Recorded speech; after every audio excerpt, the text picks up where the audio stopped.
Hello, or alright la, and welcome. I'm Alison Stokes and you're listening to Liverpool Community Radio, and this is Breaking Down Barriers programme, BDB. It's all about bringing communities together and finding out what's going on in your community, our community and everyone's community. We're also going to only play Liverpool 1960s to present day Liverpool music to keep in with the show. Let's have a break for some music by Jerry and the Pacemakers, which is no.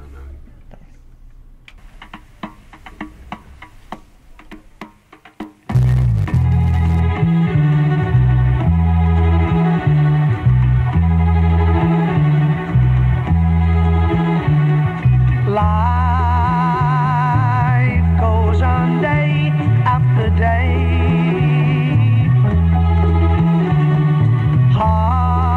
Hearts torn in every way.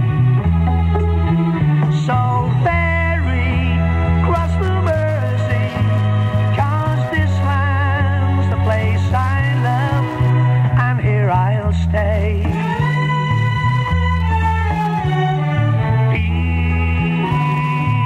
People, they rush everywhere,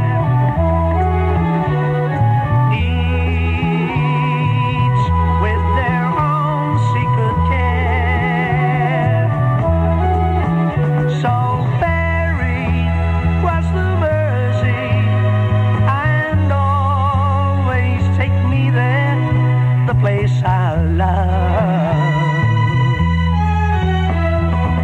People around every corner seem to smile and say, we don't care what your name is, boy, we'll never turn you away. So I'll continue to say, here I always will stay. So ferry cross the Mersey, 'cause this land's the place I love, and here I'll stay. And here I'll stay. Here I'll stay.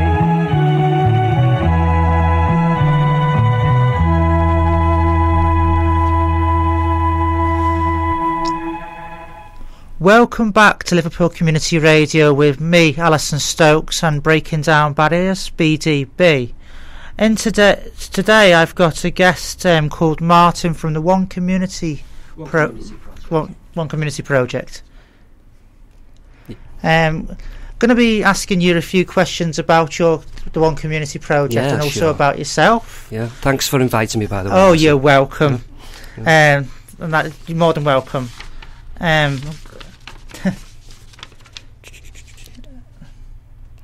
But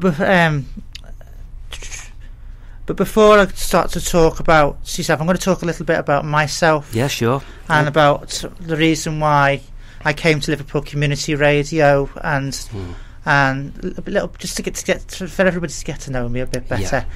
Yeah. I'm Alison Stokes, and I'm a transgender woman, and I've been living as a transgender woman for 13 years. I've had to break down barriers myself, and to try and get acceptance in the community. I've also had an uncle with alcohol problems, and I've had quite a lot of issues in the family with mental health, which is another subject that I'd like to cover. So that's a little bit about myself and the reason why. I'd like to thank Liverpool Community Radio for allowing me to have this airtime and to actually bring in the likes of your organisation and, Thank you. Yeah. and other smaller organisations that don't get that opportunity on the major mainstream waves, or they do, but there's certain stations or certain radio stations that are scared to cover taboo subjects. Yeah. And that's a little bit about myself. Yeah. I'm I'm going to move on to another piece of music. Another piece of music by Cilla Black. It's Imagine, and it's an updated version of John Lennon's, which was John Lennon's was slower.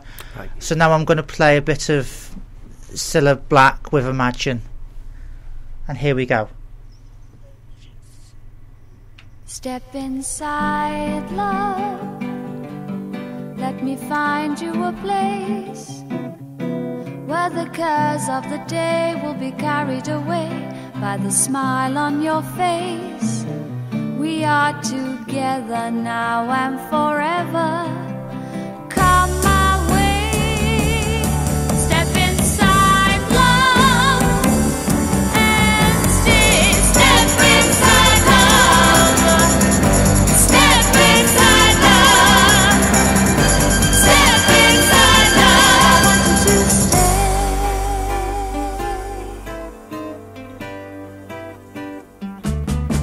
You look tired, love. Let me turn down the light. Coming out of the cold, rest your head on my shoulder and love me tonight. I'll always be here if you should need me. Night and day. Step inside, love, and stay. Step inside, love. Step inside, love. Step inside, love. I want you to stay.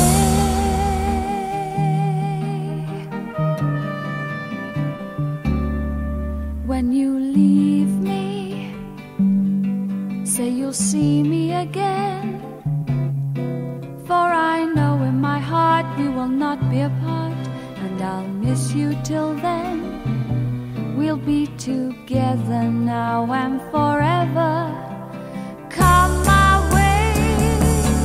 Step inside, love, and stay. Step inside, love. I want you to step inside, love. You know I do. Step inside, love. I want you to stay.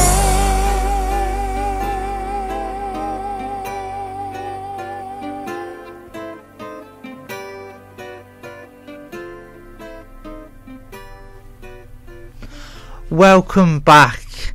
That was just a test there to see if some of you were awake while I fell asleep, and that's the reason why I gave the wrong piece of music song title. So that got you on your toes, didn't it? And so welcome back to Liverpool Community Radio, breaking down barriers. Once again, I'd like to introduce my guest and to thank him for coming into the studio. Yeah, thank you, Alison. So welcome to Liverpool Community Radio. It's lovely to be here. It's a lovely little setup, isn't it? So did you manage to find the place all right? Well, yeah, a couple of double backs coming from St Helens, but yeah, it's I managed to find it eventually. Yeah. So you managed to find it. Yeah. As you noticed, we're only a small little city. Well, the thing is, not so little, as you know, but I love little studios like this, Alison. You know, I think, like you said before, it gives the opportunity for small groups like myself to get a bit of work. Otherwise, we wouldn't be able to do what we do. You know, so we won't be able to get out our message, which is like the One Community Project. Could I tell you a little bit about it? I'll ask you. Just ask you a few questions regarding when did the One Community Project start? It kind of evolved, Alison. We started off really, I'd say about 3 or 4 years ago, I started to become more aware. I wanted to do more things. I started, basically, it came from a social movement. We're all kind of members of a social movement called the Zeitgeist Movement. And basically we advocate social change, economic, environmental and all kinds of change to move towards a newer world. I think most people realise, if they are aware, that we cannot carry on with a system of perpetual wasting all the world's resources on a finite planet. So they're the kind of things that we were looking at. How can we readdress that? How can we work towards a more sustainable world? But really, to do that, you've got to do something yourself. And it's got to be at a local level. So really, we're looking at ways how, as people, we can learn how we can sustain our own communities and how we can build, so we can move forward together. That's how it started, but really there's an element within it that really is more important, and that is we've got to really start learning how we can trust each other and how we can care for each other within the communities, because I don't know what you think. I think most people agree that the overall world we live in, let's say over 30 or 40 years, we're seeing communities kind of disappear, especially like I'm 56 and I'll go back to like the 70s, and the kind of it's becoming more individualistic, we become more materialistic, and this has been encouraged. We can see the consumerist society we live in, and we may have benefited in a lot of ways, but spiritually I think a lot of people feel isolated and alone now. And also now we're seeing now that the backlash now, it wasn't the golden age as we thought. We've seen a lot of austerity and we've seen a lot of poverty in the world. So the One Community project developed from that really is a bunch of people who are like-minded. What we really want to do, we have a simple philosophy really, and that is this: the One Community project promotes caring and sharing in the community to bring people together in trust so we can move forward to a better world. And that, by saying it that way, quite simply, we can encompass a lot of people who understand that, so it becomes a simple message. But as a group of, there's only 5 or 6 of us, what we do is we set stalls all around the northwest. We visit Liverpool, we visit Preston, we visit Manchester and Wigan and play wherever. And on the stalls, what we do, we promote all the groups within that area who are working towards helping the local communities to be more sustainable. Now, that can be that can be helping the homeless. It can be working towards how we become more greener, how we grow our own food. It doesn't matter, but the ultimate matter is that the only way we're going to do it is if we all, first of all, care and we want to work together. So it's lovely. What we do is we have the stalls, and the nice thing about it, it's a very friendly, family orientated. We have balloons, we have hula hoopers on. We had a fantastic one in Liverpool. It was at Williamson Square 2 weeks ago. We did what we call a blind trust experiment. And I don't know if your viewers might have heard of it, but it's a group called the Liberators, and they're flying around at Facebook. And they travel around the world and they do these flash mobs on tubes where they all start dancing on tubes and stuff like that, And one of the things to do is this blind trust experiment. And basically, you put a blindfold on in the middle of a square, and do you trust me? Do you trust me? I trust you. And the idea is, would you hug a total stranger to build trust or to bring togetherness? We had hundreds of people coming over, and we had a group. There's about 5 or 6 of us, and then there's about 10 of us, and there was hundreds coming over, hugging you, thanking you. It was lovely. We had dogs, we had little kids, and it's just kind of ways we think of how do we break barriers down between people. Do you get that same response in Manchester as well? Yeah, we do. What we find is, because we travel from place to place, and when we go from when we go to Manchester, we'll focus on the stall all the groups. We highlight all the groups in that area who do work. Yeah. So, and everyone has its own kind of flavour, if you like. And in Manchester, we tend to go on Piccadilly Gardens, and the spot where we go is occupied for the most of the time by a homeless stalls. There's some really fantastic organisations. One I will mention is called Coffee for Craig, and they feed the homeless there on a Monday night, on a Tuesday night, and on a Sunday. Have the food. The homeless come over, and I'm talking. You can't get near the place. There's hundreds of people come over who just want some food. So it's a different flavour, and when we go there, we tend to get a lot of the homeless people come over. So we work on that. When we go to Preston, it's different again. We had like I say, we had a lot of hippies really. You know what I mean? It was quite fun. And then we did an event in Wigan, which was part of the Wigan Diggers Festival, and that was fun as well. They're all they vary, and what we try to do is we try to evolve it. We learn from what we're doing. How can we engage with people? So, what type of different types of homeless people do you have? Like refugees, or? Well, yeah. One of the things is that what we're finding is that our organisation tries to promote caring and sharing in the community for every group, but homeless one is very, very big. It seems to. There's more and more organisations now we're finding, small or large, who are coming together to try and look at this problem in the bigger cities, like Liverpool and Manchester. It is getting, we're finding it. So what makes somebody homeless? Is there different types of homelessness? Yeah, I mean, I think there's a too much of a generalisation about homeless. What I find, I'm no expert, but what I found, because we do street walks as well, one of the things we did with the One Community Project was me and a friend of mine, and we actually followed a street team around Manchester. The idea was to document it, and for the show really. But we basically became attached to it, and we've been walking out with them ever since. And from that, we've gone to Liverpool as well, and we walked with the Liverpool as well, a group in Liverpool on a Sunday, and what you find is, once you get to know the people, is you can't generalise in the sense that 35% is a statistic, for instance. 35% of people, and that's the majority of people who are on the street basically because they became unemployed and then spiralled down, and then you have your relationship breakdowns and all the rest of it. And you find people, there's different, obviously you get your dysfunctional people, you've got people who just can't cope, but you also get people who've, I'll give you, there's some really sad examples, when you get to know. Yeah. So much so that we actually abandoned the documentary because the guy who was doing it, he found it too difficult, he found it too upsetting, doing it, so he's put it on hold for a while. But we just go around and we feed him. There's a lot of stories. People won't realise. In Liverpool, I'll give you one. The other night, there's a girl pregnant on the street. This is what was it, 2015, and girl pregnant on the street. I was in Bolton as well. We go around Bolton as well. There's some fantastic. I'll give you a lovely organisation. Why I'm on a roll. And I'll give them a plug. They're called Hope for Homeless in Bolton. And this is when I first started. I went to interview them, and they set up a chat. They basically do an outreach, and they do Bolton and Manchester. They go out. They're a Muslim group, fantastic people. A fellow called Billa who runs it, well known. And he actually they got a premises together in Bolton.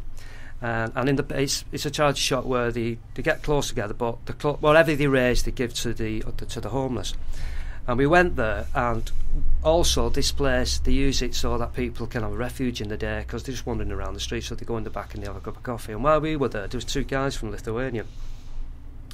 Now these two guys, they're not even registered, they can't speak English, they have about 3 or 4 words and they don't get any dole, and they just wander around the streets. So they go in there just for a cup of coffee.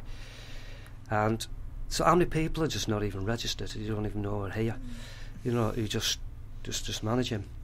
Now, I was going to say, we were talking before we came on air regarding there's a certain country that's got a policy regarding giving away, getting rid of food or something. Yeah, the good thing is like one of the groups that we like to focus on, and there's a few of them who promote using food that's otherwise would go to landfill. Yeah. For instance, like supermarkets. I mean, I don't know if your viewers are aware, but well over 40% of all the food that's made in the world is just thrown straight into a dustbin, whether it's the wrong shape or it doesn't even get here.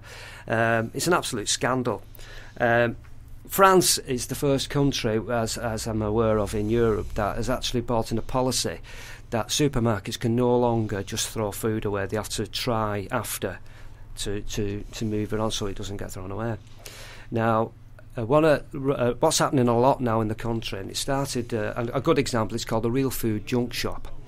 Now, it started in Leeds, and it was a guy came over from Australia, did something similar, came over, he came back home, and he set up a cafe, talked to the local restaurants and businesses and food retail outlets and the supermarkets, intercepted the food, cooks the food in his restaurant, and it's pay as you feel.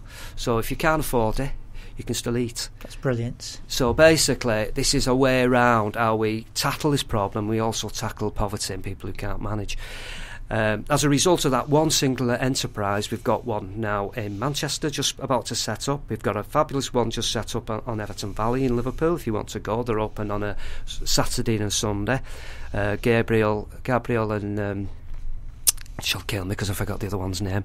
But anyway, it's if you want to call her, they're fantastic. There's other places as well who do quite similar things as that. And like I said, there's one in Manchester opening, there's one in Bolton, there's one in Wigan who do the same. And there's a lot of people now are looking at this and say, we cannot go on with this. We cannot keep throwing things away. It's so wasteful. It's immoral, especially when people are hungry. Like I believe, we're still looking in this country. 1 in 7 children are going hungry to school.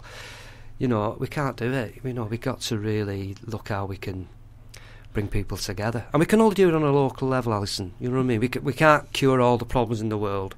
So what we do is, I think we should start looking within ourselves and just say, what little bit can I do? What can I do to help my local community or help people around me? Right. What we're going to do now is I'm going to move into a short break. Yeah. So let the listeners go to the toilet or do whatever they want to do. We'll have a ciggy break. So the next song I'm going to be playing is How Do You Do It with Jerry and the Pacemakers, and here we go.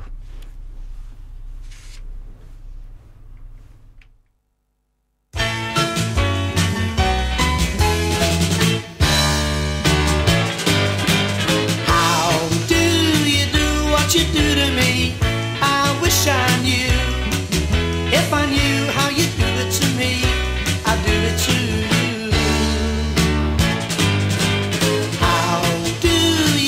What you do to me, I'm feeling blue.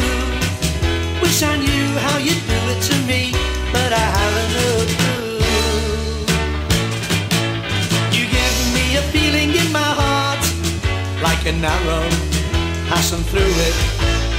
Suppose that you think you're very smart, but won't you tell me how do you do it?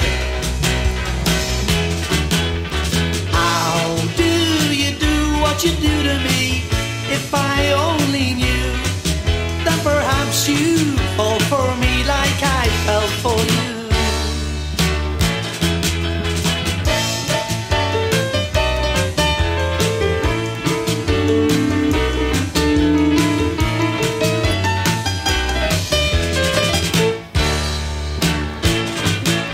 You give me a feeling in my heart, like an arrow passing through it. Suppose that you think you're very smart, but won't you tell me how do you do it? How do you do what you do to me? If I only knew that perhaps you fall for me like I fell for you when I do it to you.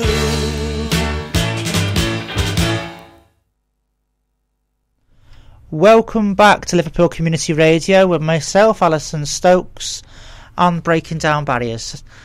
Still in the studio, sorry about that, is our guest. He hasn't managed to escape yet. So we're going to talk a bit about where you get your funding. Yeah. Funding from? Well, we're not funded. Basically, we just do it between, we just chip in together.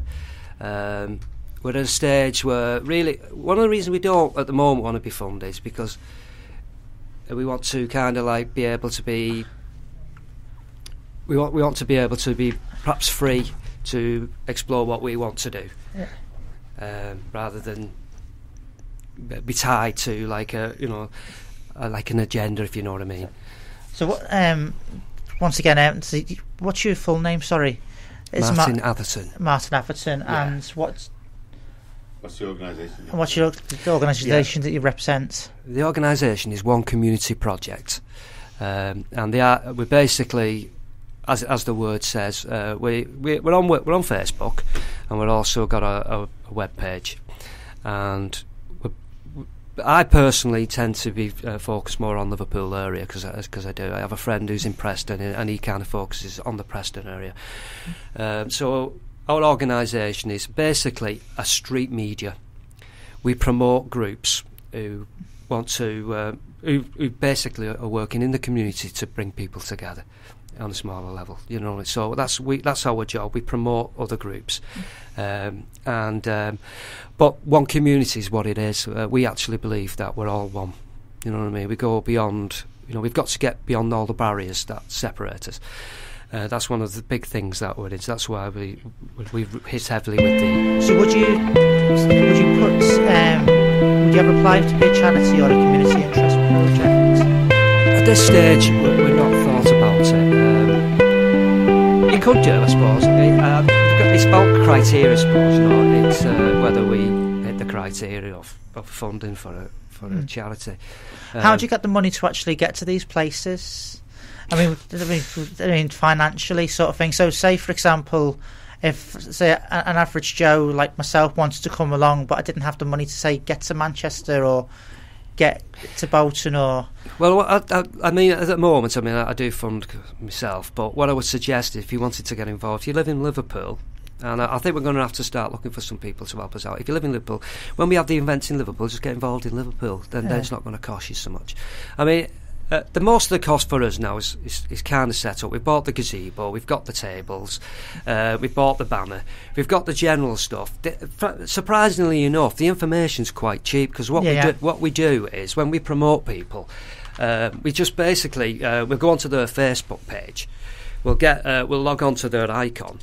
And their information and paste it off on the sheets and cut it. There's like little strips that you can cut off for the webpage. It's relatively cheap how we can promote. We don't ask for any money off any organisation. Like, so if we're promoting any group, we don't need their flyers. So we just basically download the information off the internet. So, say for example, a big organisation is listening to this and would like to support by like donating money to help towards what you do. Well, at the moment, we're not really interested in money. I know it sounds silly, but we're not really interested in the money side. We just want to promote the message, and we're not after big organisations as such. We basically promote any organisation. We've got some organisations like who have been around a while. The big ones like the Friends of the Earth or people like that. Or we'll promote a group that goes around with 5 people. There's not much we can offer them financially, or likewise. What we can do is link people together. That's generally what we try to do, trying to link the message together so we can. What organisations would you like to work with in the future or now? I just love OSE. I love OSE every day.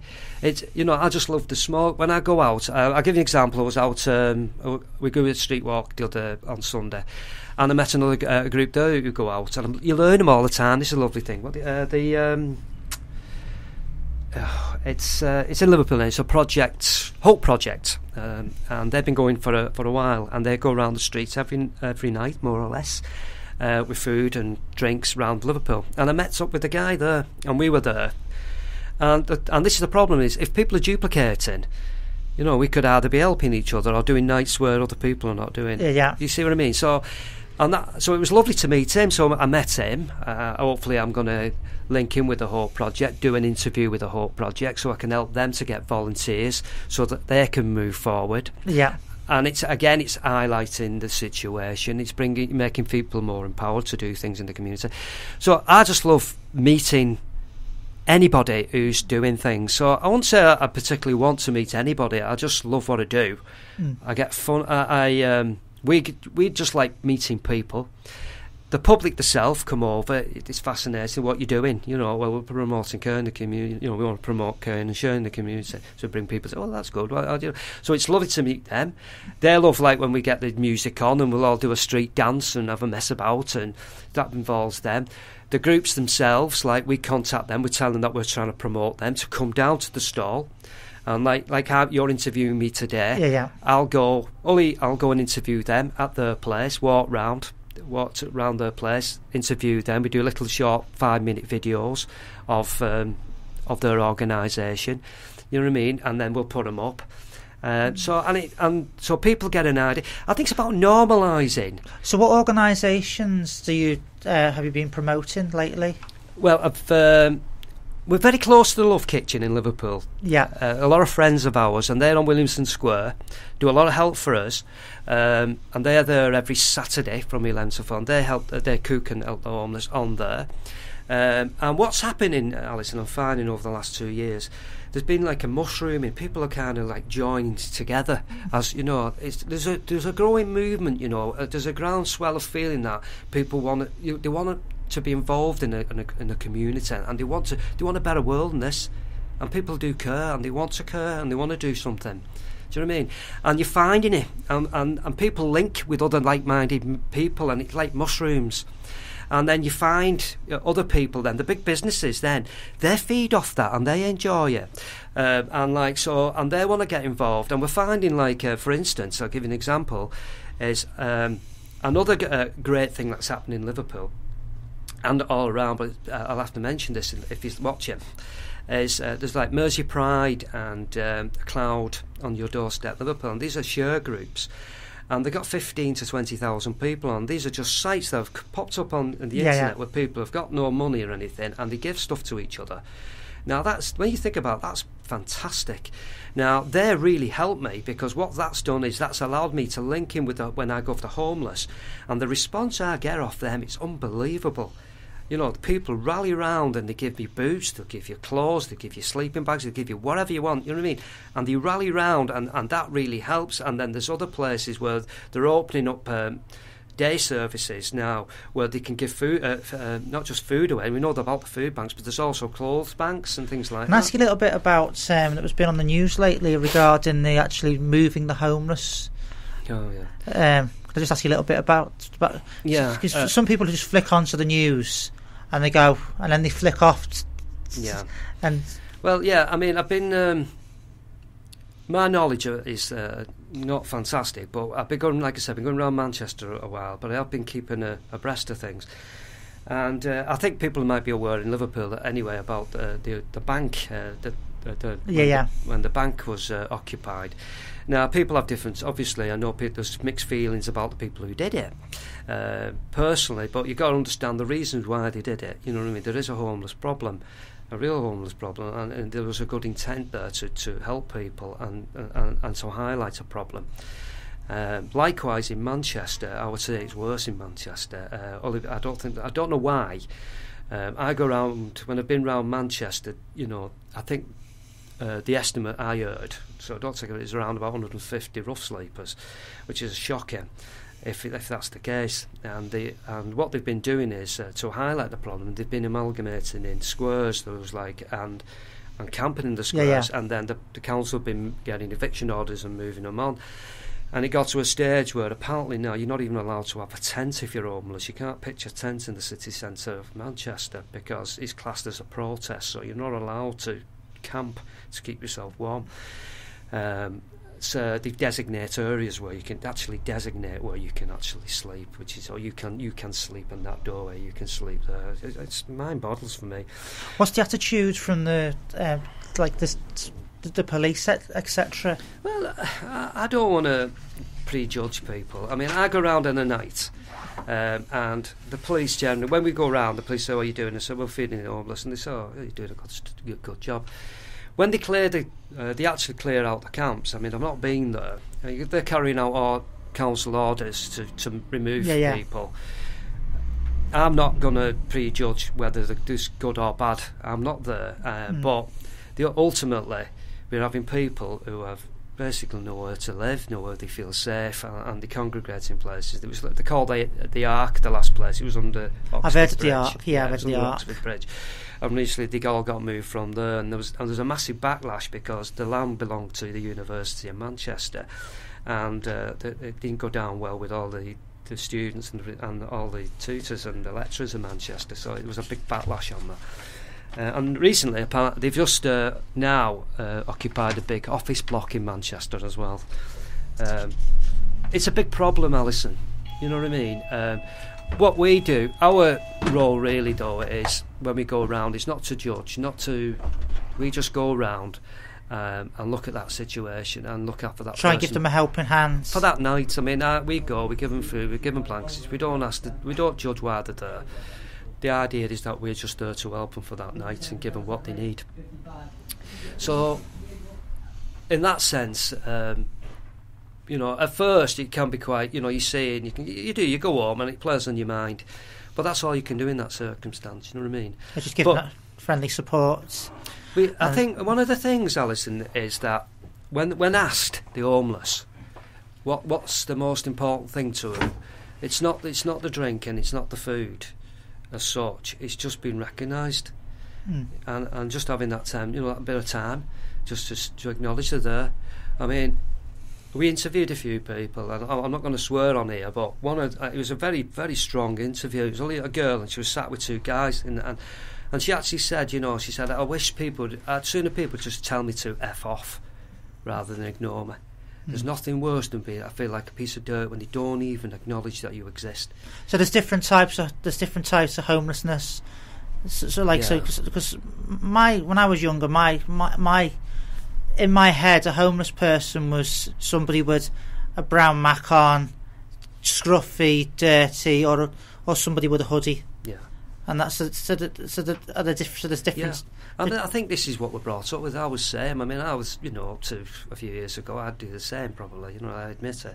You kind of have this attitude, it's, you know, well, it's bred into. It's probably, you know, we hear all the day. Or obviously they don't want to work, or the shirks and all this. So it's not the case. We know, you know. So if I would say if I was walking past the homeless person, or somebody was begging, I've been informed on the news that rather than giving directly to that homeless person in their cup money, give it to a recognised organisation or charity, because it's against the law to actually.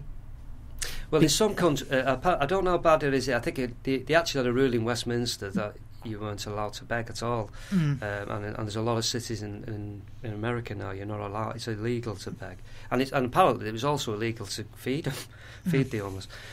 That point, I will go back to that point because it's an important one. I mean, there's arguments on both sides. I mean, I'll give an example like the Whitechapel, which is well known in Liverpool. It's a fantastic organisation. They do wonderful work. And people might be aware that they have a no two nights policy. So basically, if you see somebody, they usually bring it out when it gets very cold. And if you see somebody out on a night and it's very cold, you give them a ring and they will find something for them. And that is a wonderful thing, you know. So I think that is a good benchmark. You should do that. The problem you have, though, is that there's still that immediate problem. And when we go around, we look at that immediate problem, that they're there that night, cold, freezing, starving, hungry.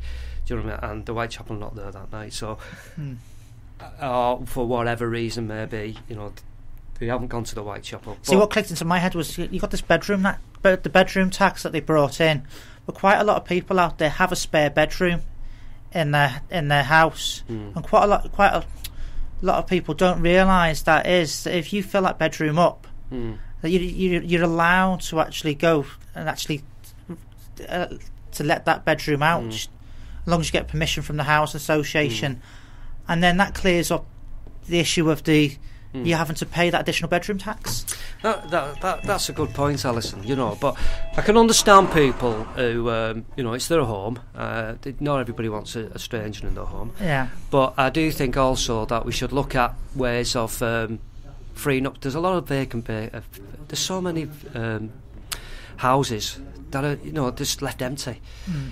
What we're finding is that a lot of people they can't cope with a house, Alison. You know, all they want really is somewhere to be warm. Yeah. Somewhere they can get out the weather.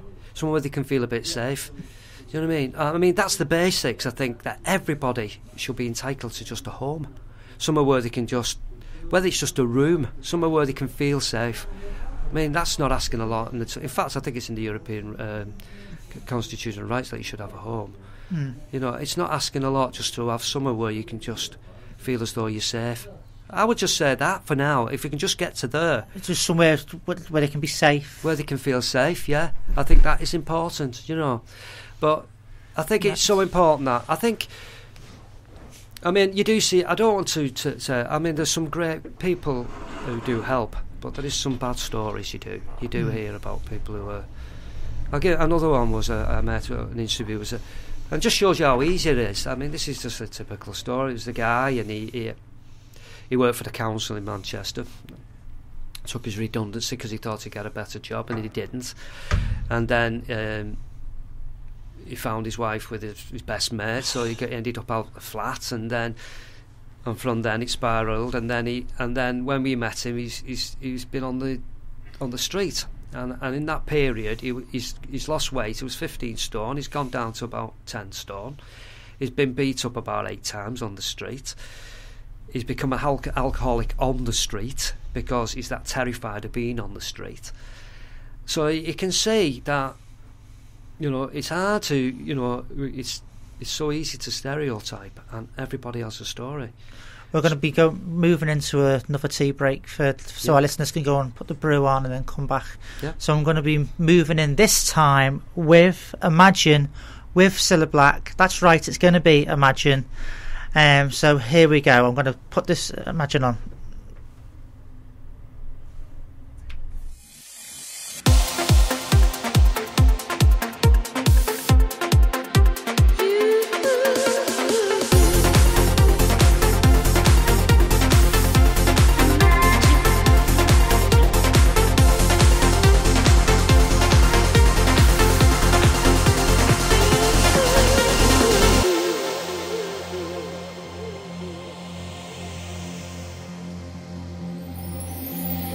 Imagine there's no heaven. It's easy if you try. No hell below us.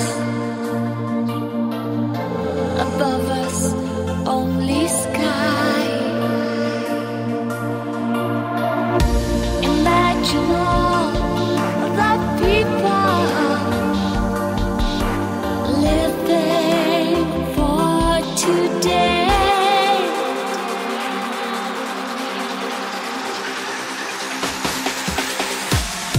Imagine there's no country. It isn't hard to do. Nothing to kill or die for, and no religion too. Imagine all the people living life in peace. You may say I'm a dreamer, but I'm not the only one. I hope someday you'll join us, and the world will live as one.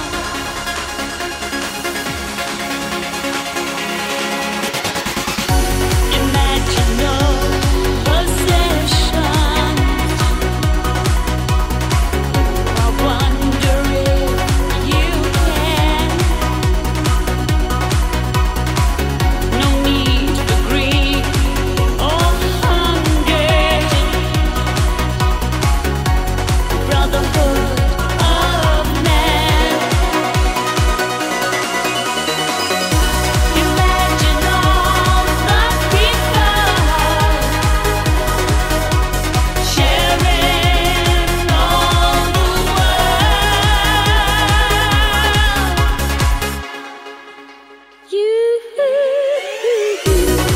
You may say I'm a dreamer, but I'm not the only one. I hope someday you'll join us,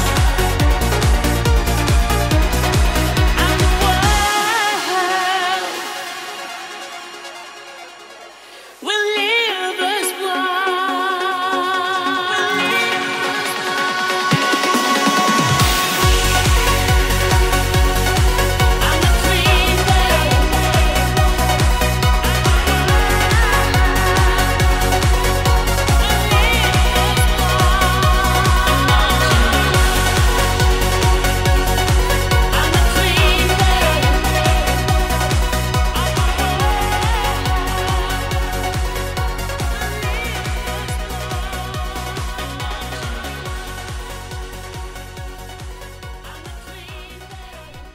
welcome back. This is the final part of the show, and then I'll be letting my guest escape. This is Martin from the One Community Project. Welcome back to Liverpool Alison. Community Radio, breaking down barriers. And welcome back to everybody who's managed to stay with the show today, and the ones that have managed to finish the cigarette and come back with a cup of tea. So I'm going to ask you a question. If you could wave a magic wand, or if you had a magic wand, what would you hope to achieve? The thing is, first of all, we can't predict the future, right? I'll have to say that, but all I can say is that what my dream would be is that I'd like to see a world where we could share the world's resources equally.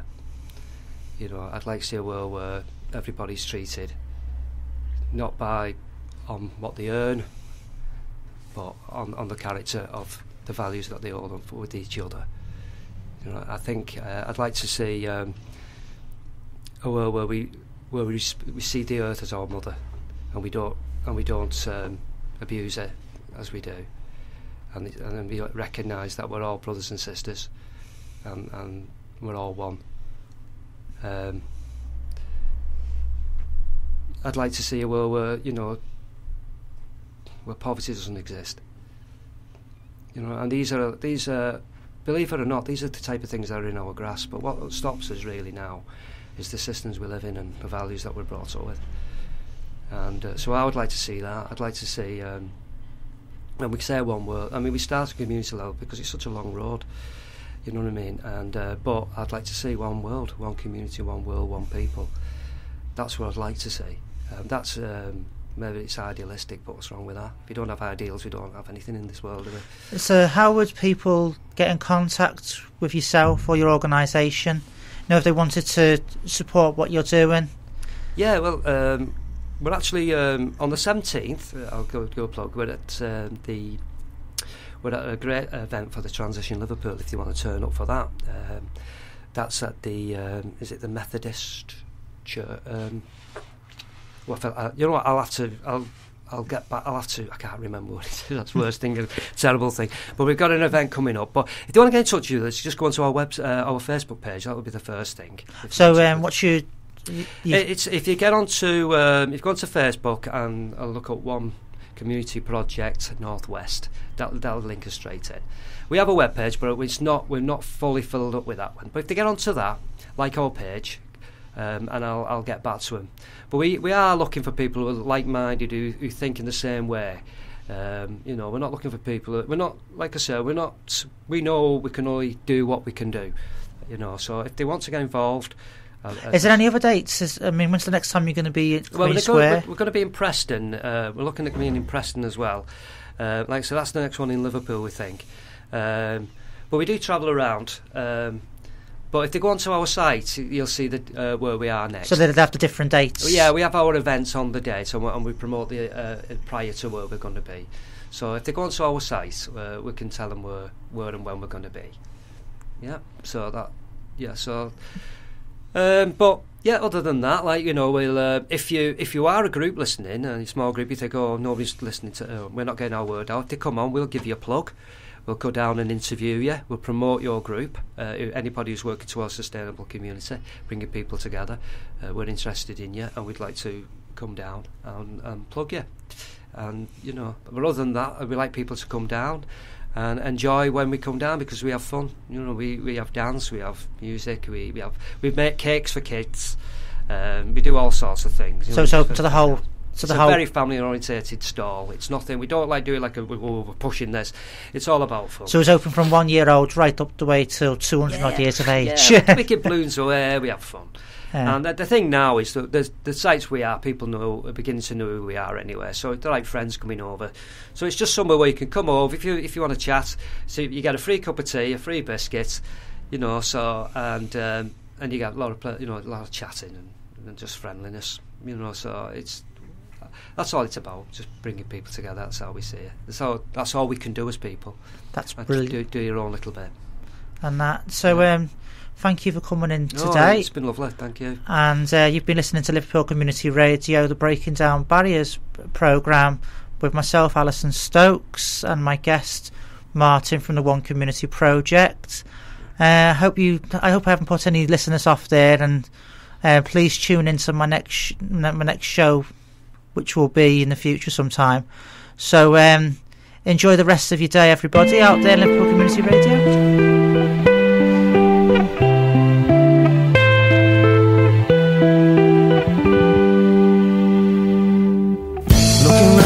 Faces of Dublin, you see me smile, that's at least 1-0 to me. I spy your face, you're expressing your way to see. For the look that you look so much for me. I know I messed up again. Fell in love with my red telephone again. Don't wanna see where the coaching on to steps no more. You and I criticize, gotta pull together.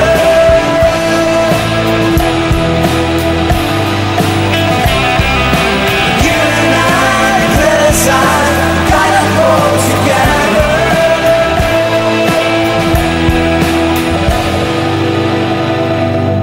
You back around with a gift just meant for me. Don't need no door, I can see it in the week.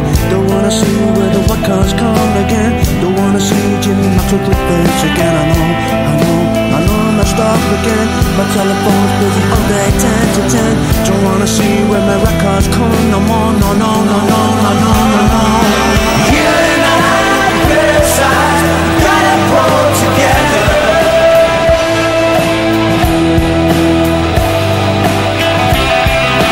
You and I criticize, gotta pull together.